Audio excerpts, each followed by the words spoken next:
Good morning, नमस्कार, सभी का स्वागत है पावर ऑफ नॉलेज लीगल मेरे चैनल पे। आई होप सब अच्छे से पढ़ाई कर रहे होंगे, अपनी कंपटीशन में लगे होंगे और जो मेंटल हेल्थ पर हमने सीरीज़ स्टार्ट की है इस ज्ञान से भी लाभ उठा रहे होंगे। अपने आसपास आप देख पा रहे होंगे कि हमें क्या किया जाना चाहिए इन ऐसे व्यक्तियों के लिए, या हम उनको कैसे डील कर सकते हैं ऐसे व्यक्तियों के साथ। अगर आपके कोई परिवार में ऐसा व्यक्ति है या आप अपने आसपास भी अपने रिश्तों नातों में भी देख रहे होंगे कि बहुत सारे लोग मानसिक रोग से गुजरते हैं, हम उनके साथ कैसा व्यवहार करें और कभी जब हमें कभी ऐसा खुद से महसूस होने लगे तो हमें क्या करना चाहिए। ठीक है, तो आज हम जो टॉपिक लेकर के आ रहे हैं वो हार्मोनल बेचैनी जो होती है उसके बारे में जानेंगे। इसमें एक 49 वर्षीय, ठीक है, 49 वर्ष के एक ब्लांच की कहानी है। थोड़ा सा उनका लेने वाले हैं, उनके बारे में बताते हुए हम इसका डिस्कशन करने वाले हैं। ठीक है, तो आइए जानते हैं हार्मोनल बेचैनी क्या है। ठीक है, तो 49 वर्षीय ब्लांच ने मुझसे पूछा, एंटी एंजाइटी दवाएं मुझ पर अब काम क्यों नहीं कर रही हैं? हो सकता है मेरे हार्मोन्स के कारण ऐसा हो, लेकिन मैं उन्हें स्थिर नहीं रख पा रही, क्यों? तो उसका देखिए आगे क्या बता रहे हैं। अंतर्ज्ञान अध्ययन क्या कहता है। जब मैंने ब्लांच की कहानी के बारे में जाना तो देखा कि वह एक ऐसे परिवार में थी जहां बहुत कठोर नियम चलते थे। ये कठोर नियम चलाने वाला कौन था? कौन इतना ज़बरदस्त नियंत्रण रखता था? वह जो कोई भी हो, लेकिन वह व्यक्ति रुपए, पैसे, संपत्ति पर नियंत्रण रखता था और लोगों को अपराध बोध कराता रहता था। मैं देख पा रही थी कि ब्लांच की सोच और कार्य इसी तानाशाही सरीके इंसान के इर्द गिर्द केंद्रित थे, और अगर ब्लांच बिल्कुल कुंठित हो जाती थी तब भी वह इसे किनारे कर देती थी, कोई शिकायत नहीं करती थी, क्योंकि वह जानती थी कि इससे हालात और ज़्यादा बिगड़ जाएंगे। ठीक है, अब देखिए शरीर पे क्या असर था। जब मैंने ब्लांच के शरीर को देखने समझने की कोशिश की तो पाया कि उसका सिर घूम रहा है और उसके शरीर में भी असंतुलित भावनाएं हैं। तो भावनाएं जब असंतुलित हो जाती हैं तो भी हमें बहुत गंदे गंदे विचार आते हैं, अच्छे विचार नहीं आते हैं। हम खुद को सेल्फ सफिशिएंट नहीं मानते, इनफ नहीं मानते हैं और समझते हैं कि ये तो ऐसे ही चलने वाला है और मैं इस संसार के लिए फिट नहीं हूँ, इस तरह के विचार। मैं उसकी रक्त वाहिनियाँ अनियमित रूप से खुलती और बंद होते देख सकती थी, जिससे उसका ब्लड प्रेशर भी अनियमित रूप से घट बढ़ रहा था। जहाँ तक उसके हृदय की बात थी तो उसकी हृदय गति एकदम अनियमित तरीके से चल रही थी। जब मैंने उसके गुर्दों के बारे में जाना तो पता चला कि उसकी धमनियों में कोई सफ़ेद रंग का पदार्थ जमा हुआ था। मैं सोच में पड़ गई कि क्या उसे अपने शरीर में वसा एकत्र करने में दिक्कत हो रही है। उसके शरीर की रक्त वाहिनियाँ घिसी हुई लग रही थी। कुल मिलाकर ब्लांच का पूरा शरीर नर्वस, तनावग्रस्त, पराजित, रुआसा और चिड़चिड़ा लग रहा था। हालांकि वह अपनी सारी भावनाएं अपने बहादुर और भावहीन चेहरे के पीछे छुपाने की कोशिश कर रही थी, और तनाव की इन्हीं सारी भावनाओं के कारण उसे नींद आने में दिक्कत होती थी। तो देखिए बहुत सारे ऐसे व्यक्ति होते हैं जब उनकी भावनाएं अनियंत्रित हो जाती हैं, उनका अंदर का पूरा सिस्टम प्रॉपर वर्क नहीं करता है और वो किसी न किसी मानसिक बीमारी की चपेट में आ जाते हैं। तो शरीर पे ऐसे लक्षण दिखते हैं जैसे बहुत ज़्यादा घबराहट होना, रक्तचाप बहुत जल्दी ऊपर नीचे होना, यानी ब्लड प्रेशर का, और आपके जैसे होता क्या, भूख ना लगना, चिड़चिड़ा रहना, ये सारे आपको लक्षण दिखेंगे। तथ्य थोड़ा जान लीजिए।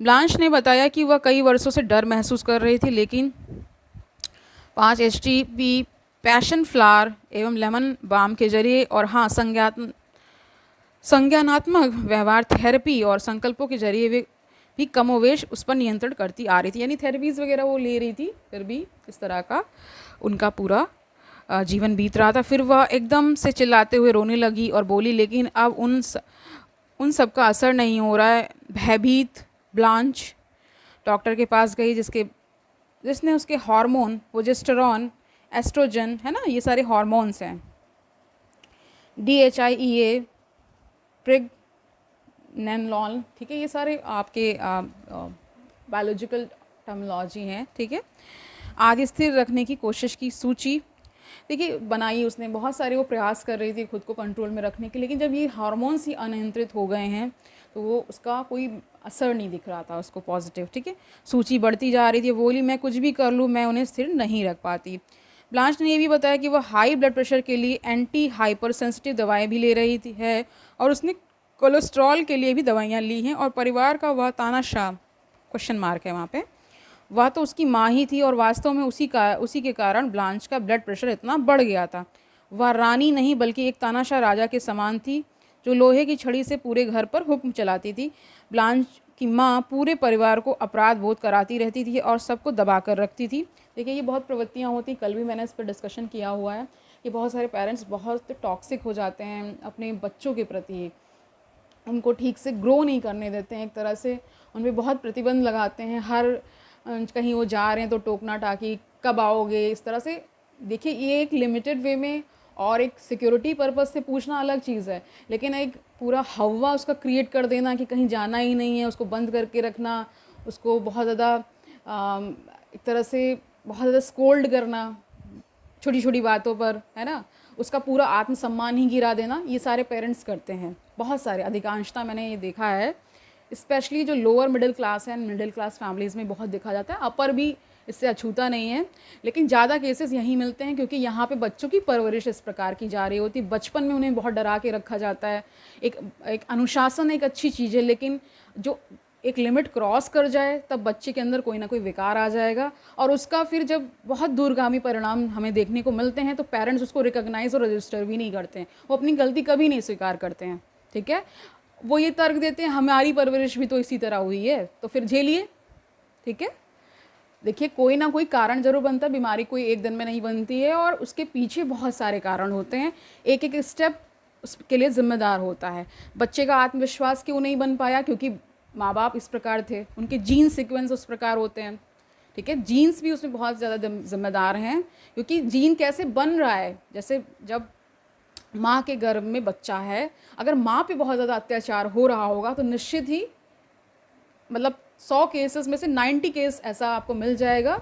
यानी 100 अगर ऐसे उदाहरण हम लेते हैं तो 90 में हमें ये देखने को मिलता है कि उसका असर बच्चे पर आता है। बच्चे का जो मानसिक विकास है प्लस शारीरिक विकास है, वो हमें ऊपर से तो देखने को मिलता है कि सब ठीक है, लेकिन अंदर ही अंदर उनके अंदर बहुत सारे विकार उत्पन्न हो जाते हैं। वो बहुत ज़्यादा मानसिक रोगों की चपेट में आते हैं ऐसे बच्चे। ठीक है, तो इसीलिए कहा जाता है कि जो फैमिली होती है वो पहला इंस्टीट्यूशन होता है किसी बच्चे की ग्रोथ के लिए। अगर वही माहौल बहुत ज़्यादा टॉक्सिक है, बहुत ज़्यादा अपमानजनक है बच्चे के लिए, उनको कोई फ्रीडम नहीं दी जाती है, तो फिर वो बच्चे कैसे बनते हैं वो आप जानते हैं। वही फिर आगे जा कर के वृद्धाश्रम में भेज रहे हैं ज़्यादातर केसेस में। ठीक है, उसमें कुछ अपवाद भी हो सकते हैं, लेकिन ये देखिए एक बैलेंस है। बैलेंस में अगर कहीं कुछ रुकावटें आएंगी तो उसका आप दूरगामी परिणाम देखने वाले हैं। तो ऐसे पेरेंट्स सतर्क हो जाएं जो अभी बच्चों की परवरिश कर रहे हैं। बहुत ध्यान से परवरिश करने की आवश्यकता है। आपको अपनी कुंठाएं बच्चों पे नहीं थोपनी है कि मेरे साथ ये हुआ था, अरे मैं तो ये कर लेता था, मैं तो ये बन जाता, ये मैं तो, इस तरह की बातों से बचना है आपको। बहुत ज़्यादा मेंटल प्रेशर, बहुत ज़्यादा कह सकते हैं कि करियर प्रेशर बच्चों पे नहीं क्रिएट करना चाहिए। एक सामान्य जो जीवन होता है उसमें अगर आप बिल्कुल अच्छे से बच्चे की परवरिश कर रहे हैं तो बच्चा कुछ ना कुछ कर लेगा अपने जीवन के लिए। बहुत ज़्यादा उसके प्रति कहते हैं ना कि बहुत ज़्यादा कहते हैं उसी प्रेशर में तो बच्चे सुसाइड करते हैं, चाहे वो कोटा हो, है ना, चाहे वो अन्य किसी एग्ज़ाम की तैयारी कर रहे हो उनको, क्योंकि इतना प्रेशर क्रिएट, इतना तनाव कर दिया जाता है। एक तो पढ़ाई का तनाव है, इतने उनके देखिए कोर्सेज़ कितने वाइड होते हैं, उसका तनाव है, प्लस उनको कोई सम्मान भी नहीं मिलता।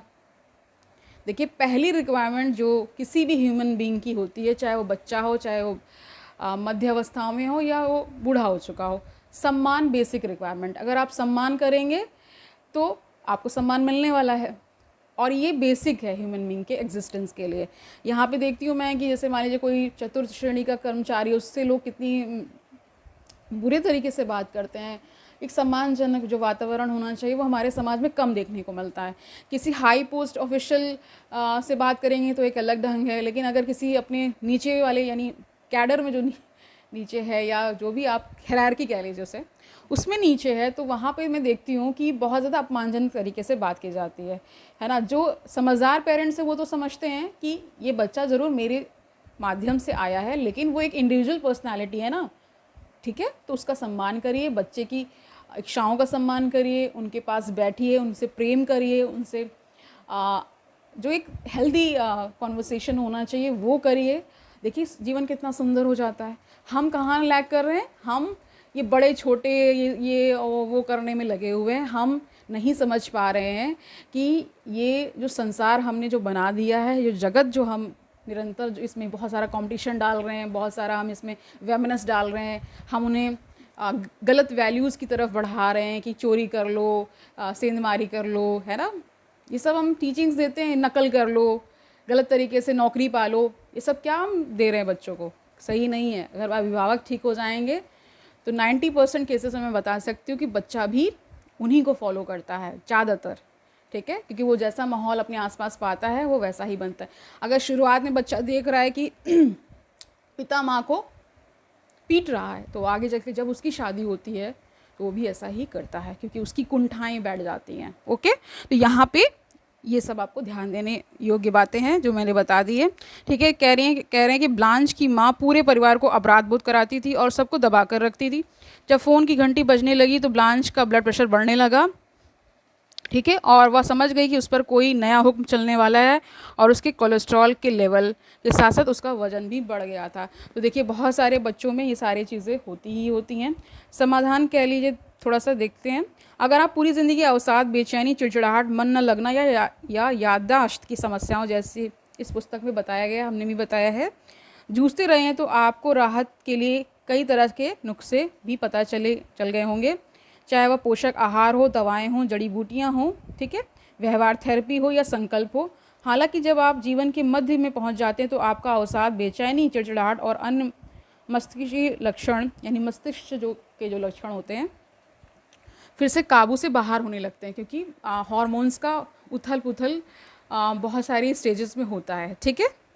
तो ऐसा क्यों होता है? देखिए, अगर आपके मस्तिष्क के कुछ क्षेत्रों में उतार चढ़ाव होते हैं तो एक तरह की कमज़ोरी हार्मोन्स में मिड लाइफ में बेरोमेट्रिक परिवर्तन, ठीक है, आपके स्वास्थ्य के उस नाजुक संतुलन में तनाव पैदा कर सकता है जिसे आपने कड़ी मेहनत से हासिल किया था। महिलाओं में मेनोपॉज एक स्टेज होती है जहाँ पे उनके मेंसेस नहीं होने होते, या वो धीरे धीरे इरेगुलरिटी आती है, फिर उनके जो मेंसेस है वो बंद हो जाते हैं, उसी को मेनोपॉज कह दिया जाता है।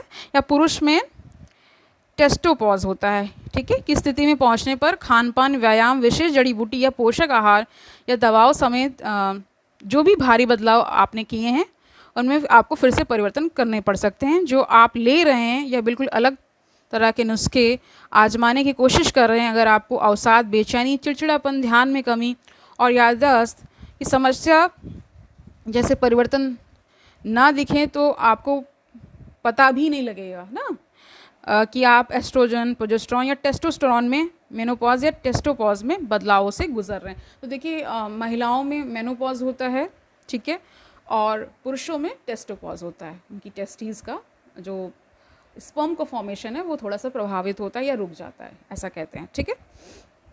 ओके, तो आज के लिए इतना ही रखते हैं। आप समझ गए होंगे हमें कैसा घर पे माहौल रखना है, अपने बच्चों को बहुत ही पॉजिटिव एनवायरनमेंट देना है, उन्हें खान पान से रिलेटेड भी सतर्क करना है कि इन चीज़ों का अच्छा आप पोषण लीजिए, है ना। अपने व्यवहार में बहुत सारा परिवर्तन लाना है, किसी को ऐसे शब्दों ना किसी के लिए भी ऐसे शब्दों का प्रयोग नहीं करना है जो उनको हर्ट करें, है ना। तो इन सब चीज़ों का जब ख्याल रखेंगे तो आपकी mental health and physical health सब क्या रहेगा, तंदुरुस्त रहेगा, ठीक है। आप तंदुरुस्त रहेंगे, आप एकदम स्वस्थ रहेंगे, ठीक है। और जब शारीरिक परिवर्तन होते हैं ना तो धीरे धीरे होते हैं, तो उनको भी हम कोप अप कर पाएंगे, हम ये समझ पाएंगे ये इस वजह से हो रहा है, तो हमें आसानी से हम इससे गुजर जाएंगे। ऐसा जब सकारात्मक एनवायरनमेंट हम खुद को देंगे और आसपास लोगों को देंगे तो निश्चित ही आप स्वस्थ रहेंगे, एक स्वस्थ हम समाज का निर्माण कर पाएंगे, ठीक है। इन्हीं शुभ बातों के साथ आज का सेशन हम एंड कर रहे हैं, ठीक है। आई होप आपको सेशन समझ में आया होगा। हम मेंटल हेल्थ पर अवेयरनेस क्रिएट कर रहे हैं क्योंकि मैं ये समझ पा रही हूँ कि यहाँ पे ये प्रयास किया जाना चाहिए। इसके प्रति अवेयरनेस बहुत कम है लोगों में, और वीडियो के माध्यम से हम ये लगातार बता रहे हैं कि अगर आपको ऐसे लक्षण अपने या आसपास या आपके परिवार में किसी के अंदर भी आपको दिख रहे हैं, आपको सावधान हो जाना है, आपको ये समझना है कि इसको ट्रीट किया जा सकता है। वो बीमारी बहुत एडवांस लेवल तक ना पहुंचने पाए उससे पहले ही बहुत सारे स्टेप्स ले करके खुद को स्वस्थ कर लेंगे, ठीक है। कल मिलते हैं, तब तक आनंद से पढ़िए। Don't take burden and all the very best.